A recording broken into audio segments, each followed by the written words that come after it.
what key innovations in AEC are inevitably driving the integration of construction, manufacturing, and engineering? And how are they going to shape the industry in, say, the next 10 years or so? I would say that the focus on interoperability as well as the ideas around collaboration are very much the forefront of the innovations in the space. So think about platforms. Welcome to this episode of the AEC Engineering and Technology Podcast, a podcast dedicated to helping engineering professionals find technology that fits their needs. Did you know that the AEC is undergoing a transformation that will redefine the way we design and build? The lines between construction, manufacturing, and engineering are blurring, and those who embrace this shift will lead the future. In today's episode, I'm joined by Pete Majewski, a business strategy and technical solutions executive at Autodesk, who made the leap from the build side of the industry to shaping the future of AEC technology. He'll be speaking about why engineering is the backbone of mission-critical projects, how software is revolutionizing workflows, and the biggest innovations shaping the next decade. I'm your host, Nick Heim, and this is the AEC Engineering and Technology Podcast. With that, let's jump into today's episode.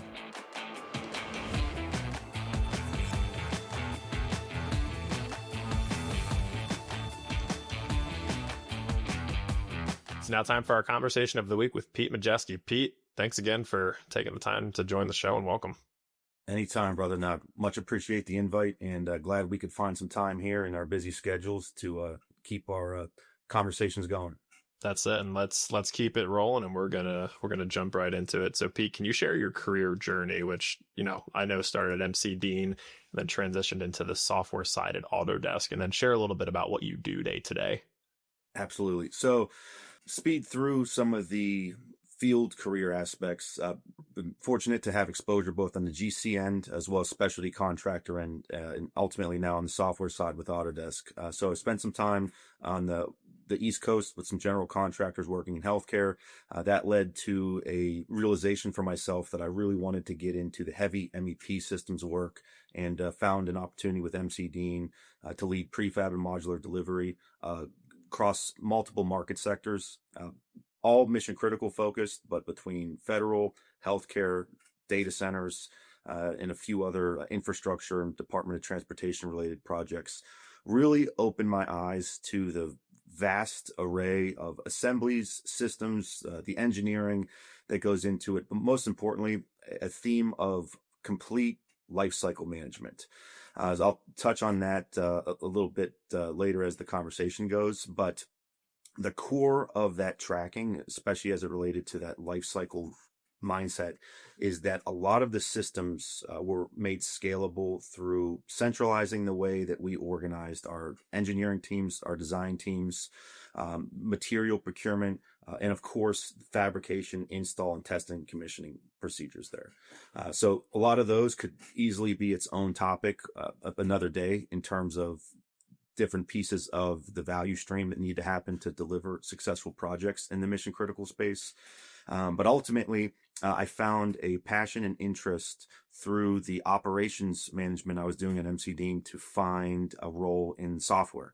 And that really was based in helping develop a lot of the procedures, methods, organization on the build side of the industry, so that boots on the ground exposure to what people are building, what people need to buy, most importantly, how they communicate. And I was able to roll it into some momentum with Autodesk to learn more about the software side of the AEC industry through various sales orgs, marketing, as well as the product development. And currently, I'm focused in the manufacturing org on business strategy and development, a few go-to-market items, as well as mergers and acquisitions. So a lot of different hats that can roll up to a few logos, but nonetheless, very complementary exposure to the build industry. Pete, and this is a career path I think we're starting to see happen more and more, right? Like you start your career off, whether it be in the field or in the office, but you're in the industry, right? You're working on it's like the design or the contracting side, and then eventually switching over to software and various roles, whether it's something like you just described, customer success, sales, whatever the case may be, right? So I think we're seeing that more and more often, but what were some of the biggest challenges you faced when you moved from, let's say, the industry side to software? Oh, you're absolutely right there. And it's a cliche phrase for sure, but truly was drinking water from a fire hose. The biggest challenges weren't so much the nomenclature and terminology or even the vocabulary that's used, but more so on how it's interpreted from either side. So in the build side of the industry, WBS for work breakdown structure, work packaging for more discrete scopes of work and perhaps some work instruction. In software, it might be described as assets. So as a vocabulary difference, that's certainly one of the challenges. And then the other aspect that was more personnel related is understanding who does what on the software side. As a customer of construction tech software and manufacturing software, it's easy to see your emails come in the inbox and you're either ignoring them, deleting them, sending them to a random folder that you might not look at all the time. But when you really start to understand the personas of who does what on the software side, it makes more sense on a sales cycle, the development progression that needs to happen, a little bit of the go-to-market, and more importantly, the roadmap items that overlap. So as a customer, despite being pretty involved with the buying process and the evaluation process for softwares, as well as being an active power user of many tools, I did not have the awareness on just how the persona and roles and responsibilities on software apply to the end user. So that was the biggest challenge at first. And now I view it as not so much of a challenge as it is the differentiator on how I communicate with different ends of the stakeholder groups. So it sounds like it's like getting a peek behind the curtain and kind of full bore, right? Once you're working on the software side, but then drawing from your experience to put the puzzle pieces together. It sounds like that's what I'm hearing. Absolutely. And most importantly, knowing who to ask for what type of questions and input. So it's one email, one logo, and one team across all of your software suppliers, partners, vendors. But it's very important to understand how to interface with multiple teams, the same way that on the build side of the industry, you would talk to your procurement group for certain matters, your engineering team for certain matters, operations, et cetera. So how would you say your hands-on experience like in the industry influenced the way you approach software and tech solutions within the industry, whether that's specific to like what you do today or just a general overview? I don't want to overuse the phrase value stream, but certainly understanding what matters to the build industry. So I often like to put myself back in those shoes to pretend it's a Friday afternoon where I might be getting ready to jump on the road, but there's fire drills that pop up that prevent me from leaving or having to come in over the weekends. Applying that to the software side has really been able to level set some internal enablement with different teams I interface with, different teams I've been able to lead. And most importantly, it's making everybody fundamentally aware of what the end goals are. So the end goal in the build industry is to deliver a finished design or finished building. There's a tangible deliverable at the end of it. The software piece is the support function. So all of that is being done to help drive the delivery of those mechanisms. So it's buildings, it's designs, it might be coordination or central data environments. So the list goes on and on with acronyms and phrases that can be thrown in there, but helping every stakeholder understand where their piece of the value stream fits in is definitely where I would put most of my focus. And then also understanding like what's important to each stakeholder along the value stream, because I have to imagine that it's not the same persona down the chain. You're just dealing with different types of people, and even the same role, right? You're going to have different people who have different motivations. Very true.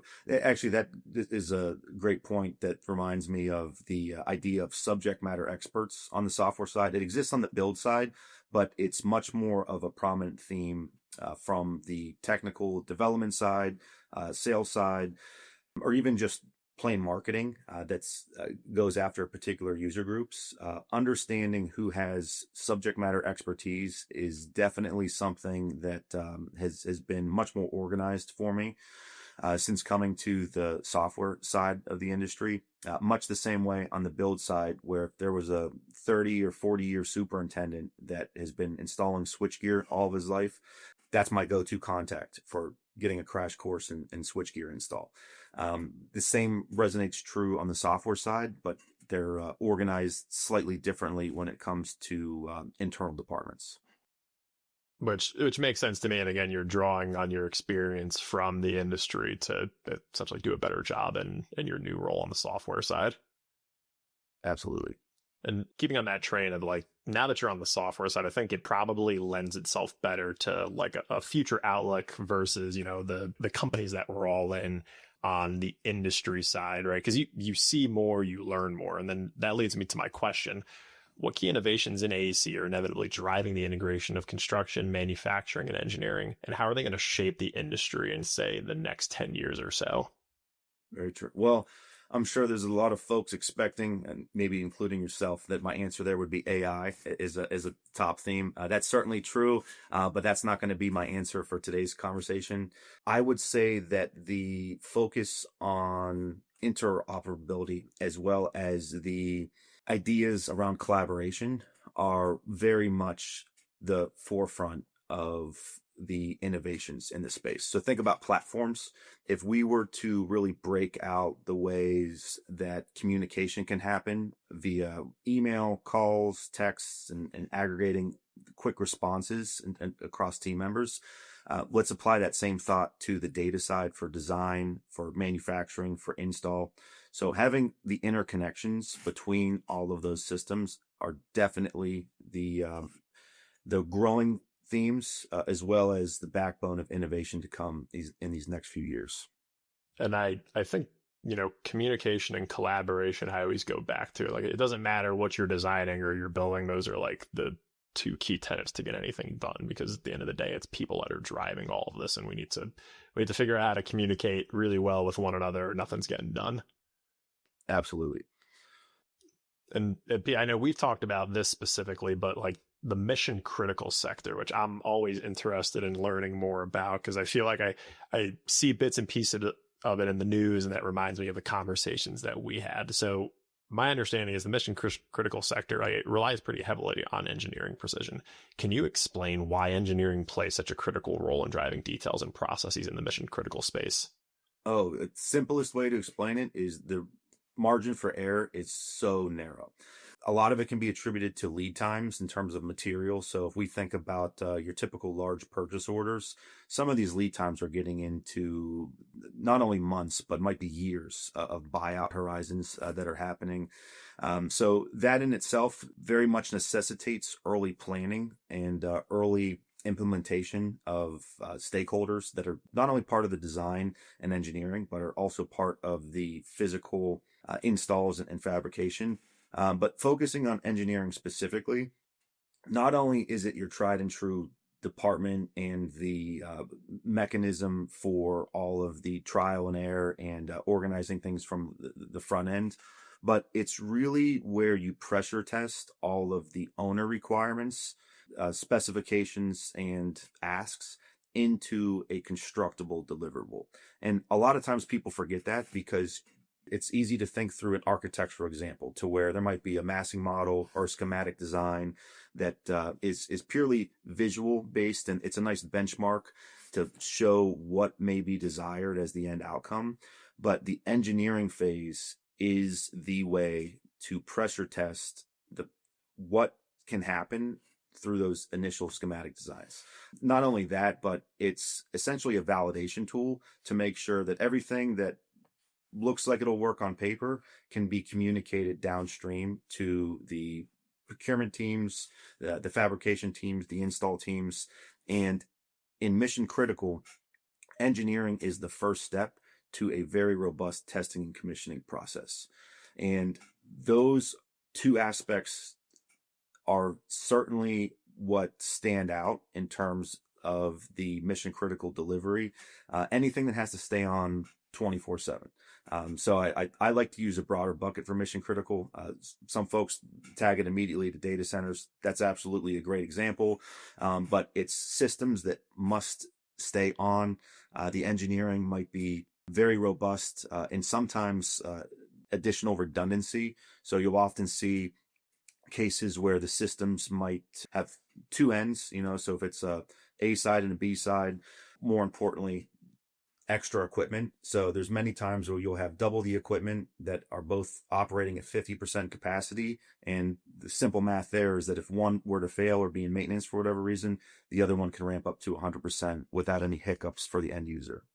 So, and maybe one way to simplify, the idea behind mission critical is that there's redundancy, because for example, like a parking structure, most of them, you can take up spaces, you can reroute people and traffic, right?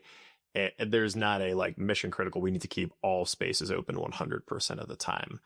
But in the mission critical space, there seems to be, a pretty heavily reliance on uptime and making sure things are moving. Absolutely. It's all uptime, because as soon as there's a schedule agreed upon and there's a date where something is supposed to turn on, we know that the idea is that it's not supposed to turn off. But those start times are critical to that owner as it relates to their value stream. So again, I'll throw that theme in there in terms of what does it take to build? What does it take to design? And most importantly, as soon as it's handed off, the question becomes, what does it take to operate and maintain? So, P, moving back to the topic of software, then kind of intersecting with mission critical in your experience, how is software transforming collaboration between engineering, construction, and manufacturing? And do you have any real world examples of the convergence that you can share with the audience? You just hit on the key word I was going to kick off the response with, convergence. So we could look at it in terms of cross market sectors. So if we were to say historical construction market and historical manufacturing market, we have this convergence happening to where there's a lot of tried and true construction companies that are beginning to think and operate like manufacturers. Prefab and industrialized construction, modular delivery is a great example of that. You take teams that have been delivering stick build on site for decades, that have now made major investments and major innovations in offsite prefab delivery. We could say the same thing is true on the manufacturing side. There's a number of historical true manufacturers with very detailed and also defined product catalogs that are beginning to create much more bespoke and customizable options. So it gives you that construction specific bespoke and feel in terms of engineering and requirements, but it's being done by true manufacturers. So we see that with a lot of the equipment manufacturers now, the same way that we would look at construction companies and say that many of them taking the modular, the offsite approach are really doubling down on the design for manufacturing assembly methodologies, Toyota production system elements, lean methods, and the list goes on and on. So that would be the convergence of the sectors. The convergence between the sectors and the owners, will say, via software is done through many different ways. But I would like to sum it up by saying that teams are hedging on transparency. There's so much more owner involvement now when it comes to the design deliverables, the schedules related to material release, material receipt, quality assurance, quality control, and even the accessibility of drawings, models, logs are becoming almost a standard in the mission critical space, as well as many others. So if we think about owner involvement, not only is that owner who has the funds and the vision to create a building going through the same design iterations as we have been for decades now, but they're also starting to get much more involved with the intricacies of project delivery.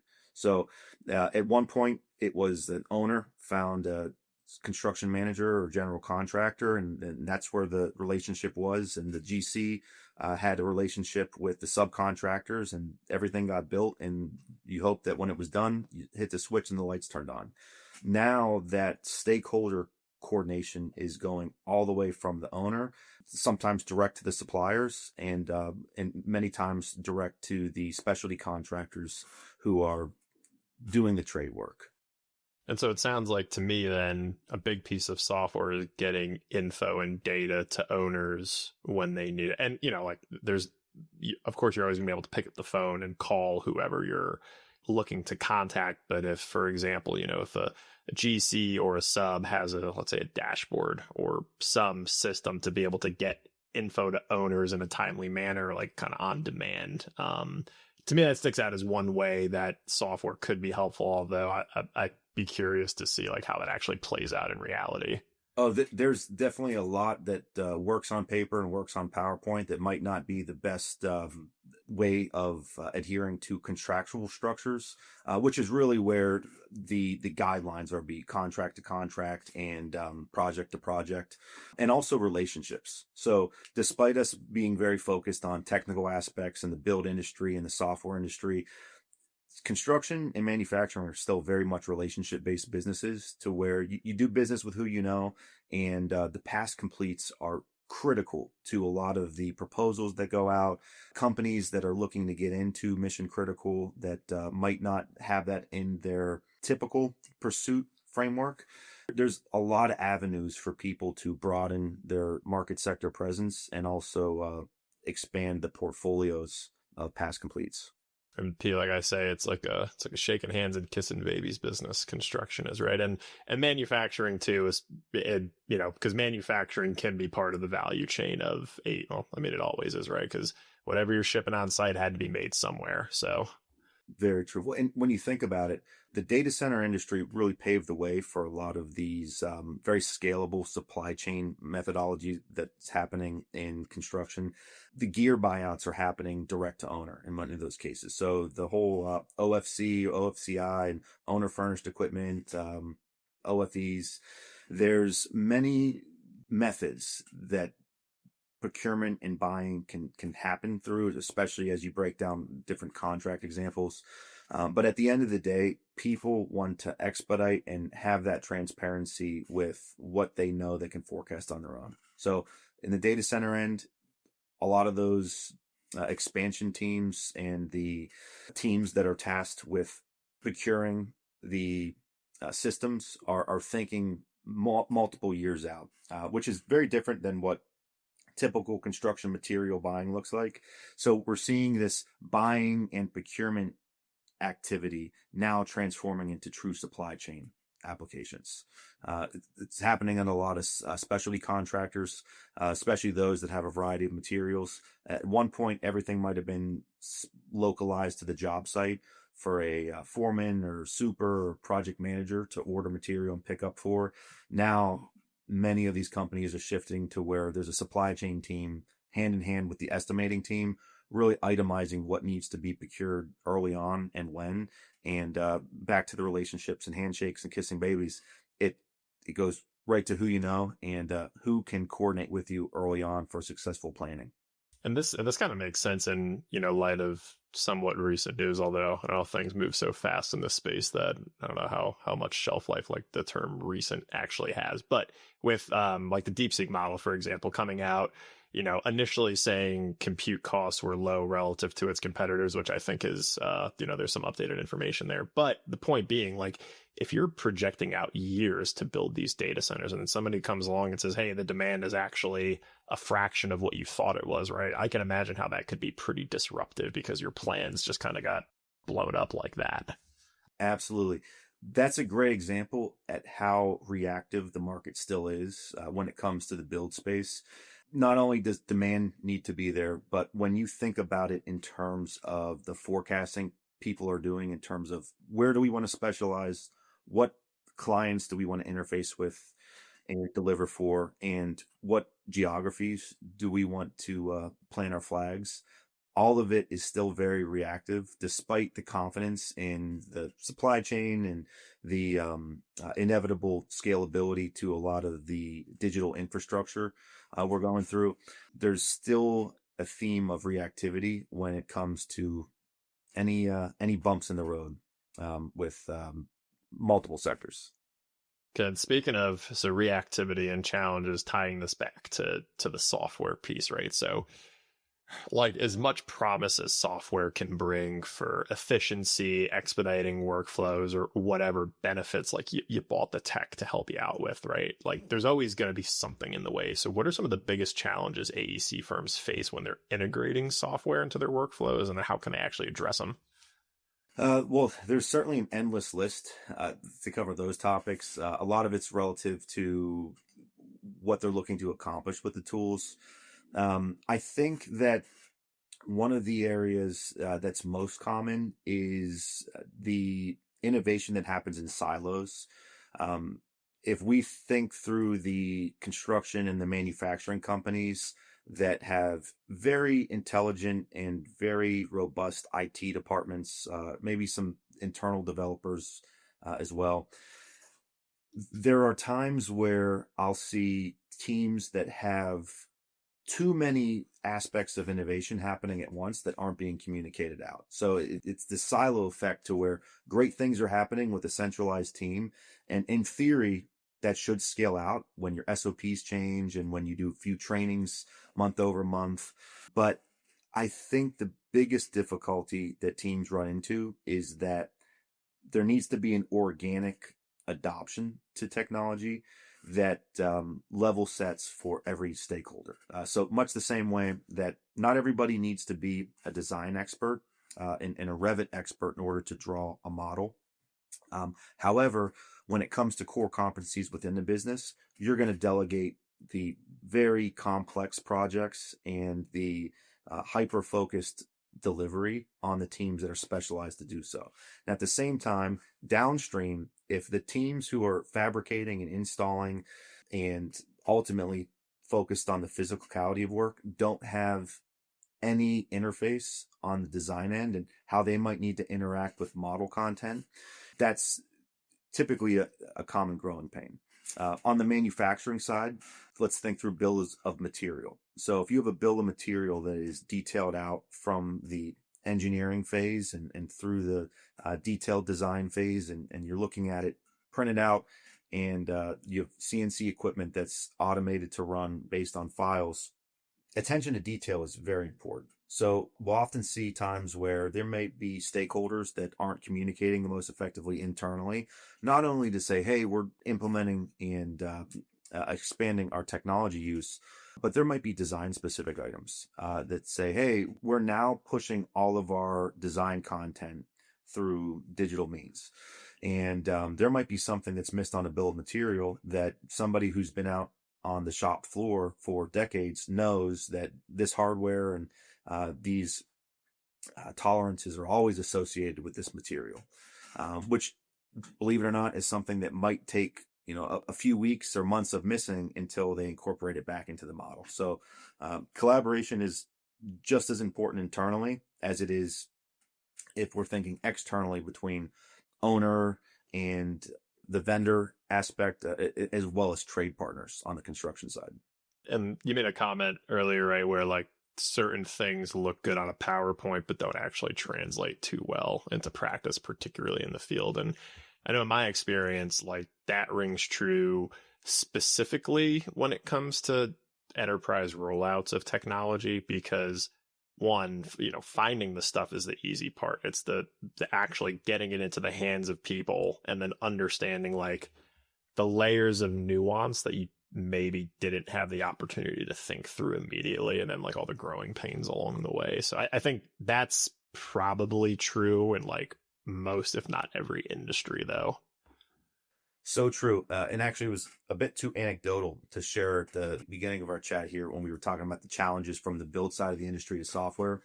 But I love using the PowerPoint analogy because I used to say that I'm much more dangerous with a whiteboard and a dry erase marker than I am PowerPoint. Now, a few years into the software space here, I've become a lot more comfortable and confident with the PowerPoint presentations and delivery in terms of content and organization for broader teams. But there's a lot that cannot be mapped to Zoom calls, digital interface, the virtual aspect. And when it comes to pulling folks who are used to having their boots on the ground on a construction site, on a manufacturing floor, understanding the work is certainly where the internal teams have to continue to focus, complementary to the software adoption. And Pete, I always like to say, like, PowerPoints and Zoom meetings, right? They're the language of business. They're the language of the office. But if you're not translating that into a language that, like, the field and people that work in the field understand, right?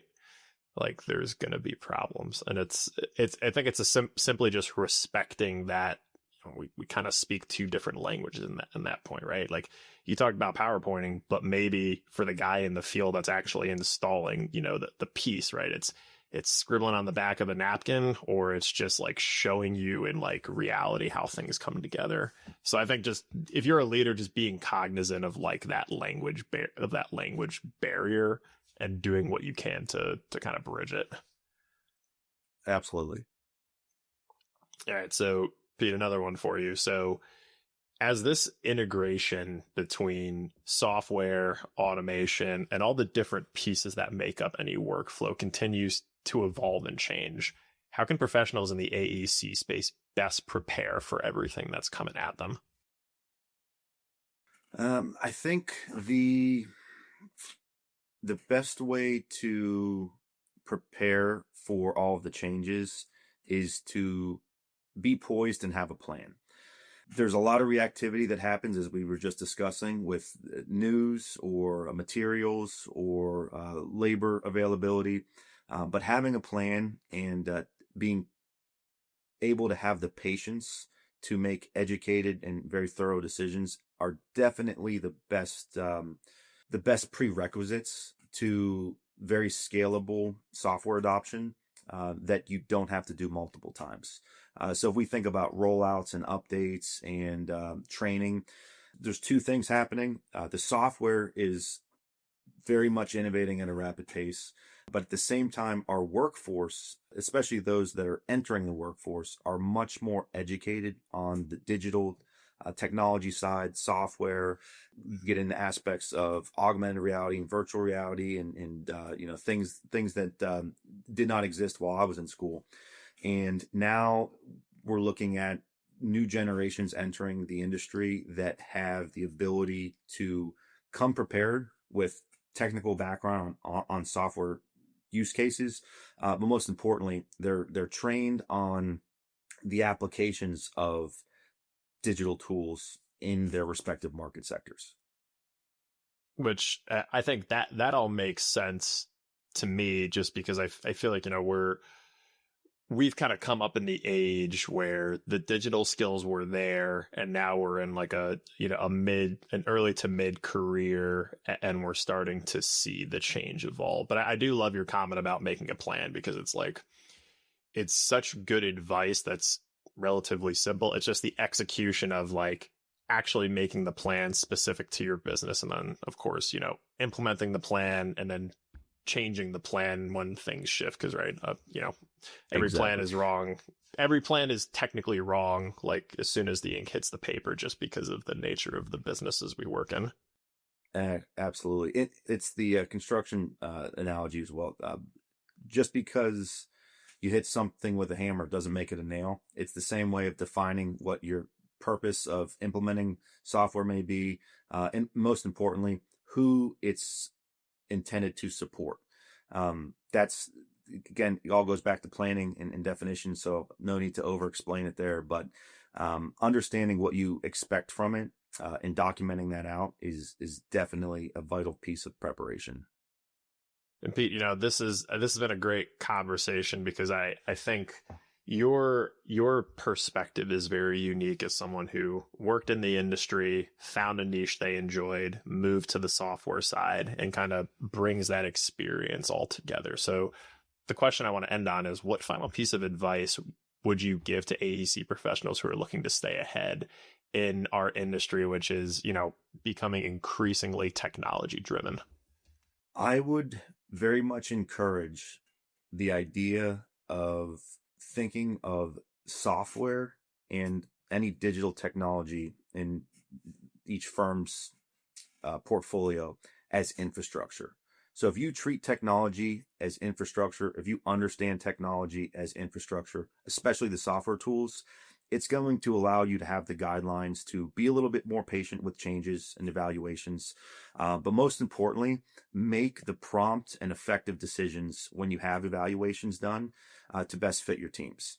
So Nick, I'll give you a parking garage example. If you were walking into a garage and you knew that there was a suspected problem with the structure, you wouldn't go in and start knocking out structural members and walls and steel and posts just because you had a feeling that something needed to change and you wanted to replace it with something new and shiny. Having that view and the perspective that software is infrastructure is really going to be the best piece of guidance I can give for teams that are new to rapid scale software deployment or might be going through the transformation of more innovative approaches to project delivery, as well as internal mechanisms. So let's not forget that a lot of the software that started in the manufacturing and construction space were your typical business related tools. So there's ERP and financials, email, viewers. Now we're getting to very bespoke and custom software, especially in the AEC and the manufacturing side, that are true value added tools for design content. So regardless of what tool we're talking about or what its end use case or purpose may be, treat it like infrastructure. And if you treat software like infrastructure, you'll be able to pressure test what may need updating, what may need some maintenance and operations. But most importantly, it's going to create your own roadmap for digital innovations because nobody knows your systems better than you. I love that analogy, Pete. And, if you tie it back to just the design of any structure, but like a parking garage or a bridge, right? There's some design service life, 50, 75, 100 years. And when you think about it from that perspective, like, man, this thing's going to be around a long time. So we don't want to be reactive. We want to be very judicious about anything we do in the treatment or rehabilitation of these structures. And if you apply that logic to software, I think it makes a lot of sense because you're being very purposeful with whatever decision you make, even if the decision is like to do nothing. Absolutely. Beautiful. And Pete, thank you again so much for taking the time today. If the audience wants to connect with you, ask you additional questions about anything we spoke about today, what is the best way for them to reach you? I'd say LinkedIn profile. That's, that might not be checking it every day, but in terms of aggregating everything, I'll see it at some point, and more than happy to discuss one-on-one or with broader teams, or more likely help to be a liaison to point folks in the right direction should they have any more detailed questions or just some simple networking. But Nick, thank you very much for having me today. It's been a pleasure. Truly appreciate what you and the team do, and look forward to our future discussions. Absolutely. And same here with Pete. Thank you again. Thank you, brother. Yeah, till next time. Please remember, you can find the show notes for this episode at aectechpodcast.com. There, you will find a summary of key points discussed in today's episode, as well as links to any of the resources, websites, or books mentioned during this episode. Until next time, I wish you the best in all of your engineering and technology endeavors. Thank you.